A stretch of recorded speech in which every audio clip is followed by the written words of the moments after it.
But he's a bit tricky. He's got a bit of a temper. Like Well, most you use people. the following words to describe William. You say he's occasionally been over-assertive, can be difficult to handle, with aides approaching sensitive matters carefully. Despite his public composure, insiders describe William as prone to mood swings. I think that's fair, yeah, as I wrote it. But also, I think that if you go and speak to a few people off the record, they would say that's probably being generous. Tonight, Sussex Squad, we are diving into one of the most revealing royal plot twists of the decade. A story that exposes exactly why the palace press machine always worked overtime to polish Prince William's image while throwing Harry and Meghan, Sussex, under the bus. And honey, the cracks in the palace walls are widening so fast you'd think someone forgot to pay the emotional maintenance bill. For years, the royal PR team insisted that William was the calm, reliable, level-headed future king, the human embodiment of herbal tea. Meanwhile, they painted Harry like he was one emotional sneeze away from chaos. But guess what? It turns out the palace was describing the wrong brother. Because now, the same media outlets that once worshipped William like he was the patron saint of photo ops are suddenly whispering, no, shouting, that William might have a teeny-tiny temper problem. And by teeny-tiny, I mean volcanic. When respected royal insiders say aides have to approach him carefully, that's not leadership. That's Jurassic Park. You don't cautiously approach a king. You cautiously approach a dinosaur who skipped breakfast. And here's the best part. The descriptions coming out now. They match exactly what Prince Harry has been saying for years. The same people who dragged Harry through London mud are now quietly admitting, well, maybe Harry was telling the truth. Oh, really? Wow, revolutionary, groundbreaking. Next, they'll discover water is wet. Let's remember the moment in Harry's memoir when he revealed William physically confronted him. The press treated it like Harry had just submitted a fairy tale to the school library.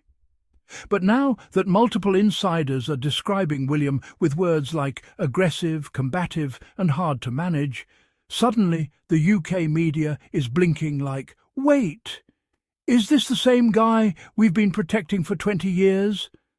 Yes, sweetie, same guy, same temper, same crown-shaped stress ball.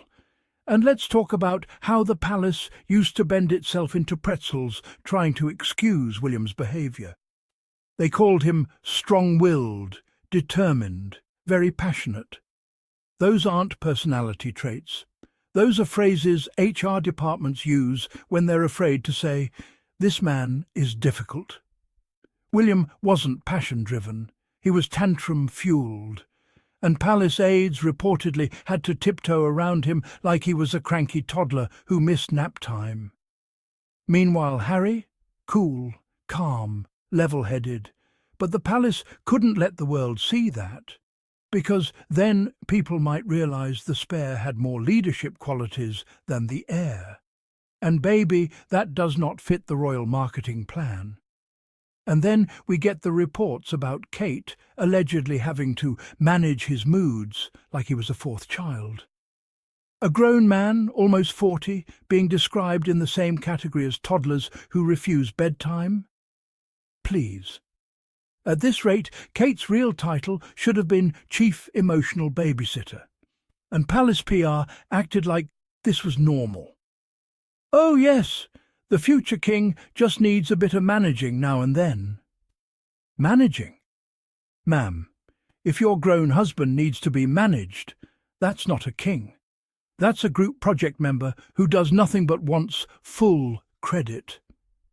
Even Queen Elizabeth reportedly had moments where she noticed his, let's say, selective enthusiasm for work, allegedly turning down an engagement he could have easily attended, prompting her to comment, "Isn't that what nannies and policemen are for?" The Queen said that. Not Twitter, not TikTok. the Queen. She basically said, "Sir, do your job, we paid for your toys already." What we're seeing now is the palace losing control of the narrative. Reporters who usually defend the monarchy with Olympic-level gymnastics are suddenly telling the truth, not because they want to, but because the truth has snowballed so big they can't shove it under a Buckingham Palace rug anymore.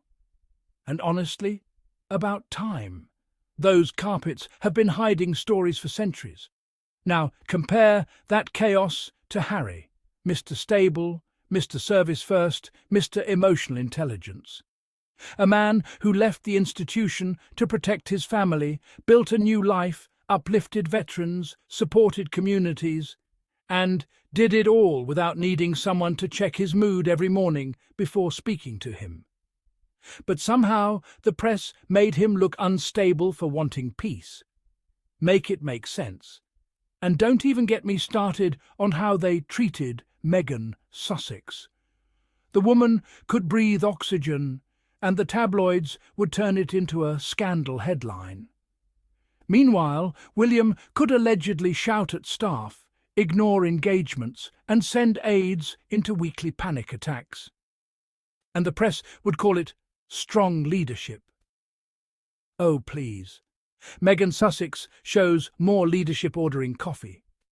Let's also remember, if William is this unpredictable behind closed doors, how on earth is he supposed to lead an entire nation? Leadership requires patience, communication, emotional maturity. You can't run a monarchy off mood swings and finger-pointing. A crown is not a stress helmet, and Buckingham Palace is not group therapy. And that's why the institution feared Harry's popularity. Harry embodies everything they claim a modern royal should be: grounded, compassionate, relatable, and capable of accountability. William, on the other hand, reportedly needs staff to gauge his mood before talking to him. How do you build a future monarchy around someone who can barely handle basic responsibility without a cushion of palace protection? For years, the palace's biggest fear wasn't Harry leaving. It was the public realizing the palace kept protecting the wrong brother. And now the truth is sliding out from under their control like a corgi slipping on polished floors. So the question becomes clear. If this is the man next in line, is Britain heading towards stability, or a royal meltdown wrapped in a tailored suit? One thing we know for sure. Harry and Meghan Sussex made the right choice. They didn't run away. They rose above. And the more the truth comes out about what goes on behind those palace walls, the better the world understands why leaving was the smartest, healthiest, most courageous thing they could have done. And honestly, the monarchy should be thanking them for not saying even more. Before we wrap up, Sussex Squad, if you enjoyed this deep dive, if you want more truth, more analysis, and more unapologetically pro-Harry and Meghan Sussex content, make sure you hit that subscribe button. Drop your thoughts in the comments. You know we read them.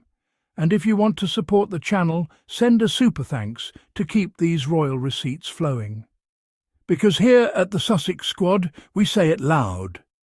Harry and Meghan Sussex didn't leave the monarchy. They escaped it.